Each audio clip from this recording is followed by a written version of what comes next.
hard to believe what we're looking at. We're at Homestead Air Force Base. We've just landed, and we're just in a state of shock at the damage and the devastation. We're going to be making trips and films, traveling around, getting you all the footage we can, let you see what your help has done, and let you see how great the need is.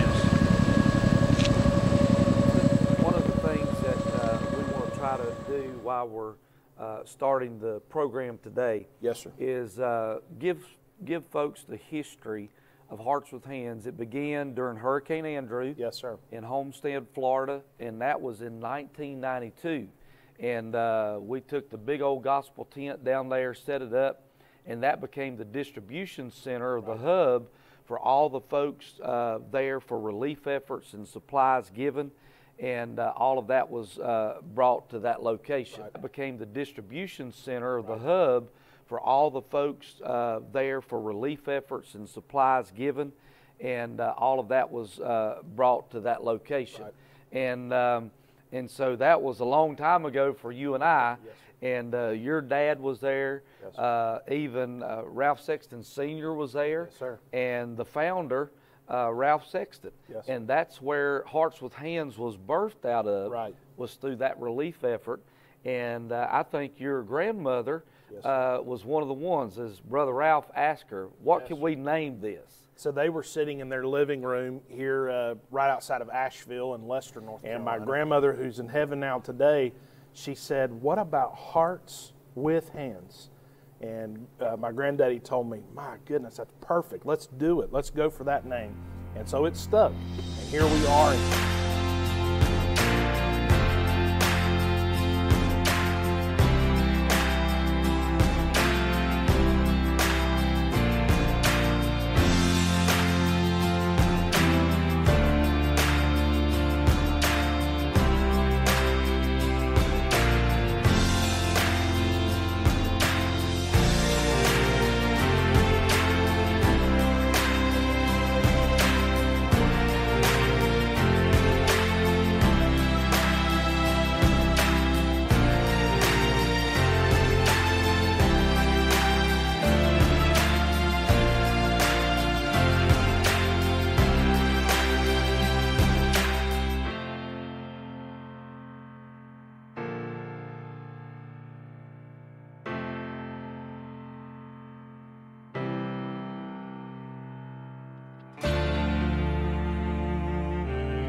Hearts with Hands is a nonprofit organization that began in 1992 in response to the widespread devastation of Hurricane Andrew in South Florida. The goal of the organization is to provide the necessities of life, food, water, shelter, and clothing to families stricken by a natural or man-made disaster. Since 1992, Hearts with Hands has responded to nearly every major natural disaster in the United States and is committed to disaster relief throughout the United States and the entire world.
God's people said,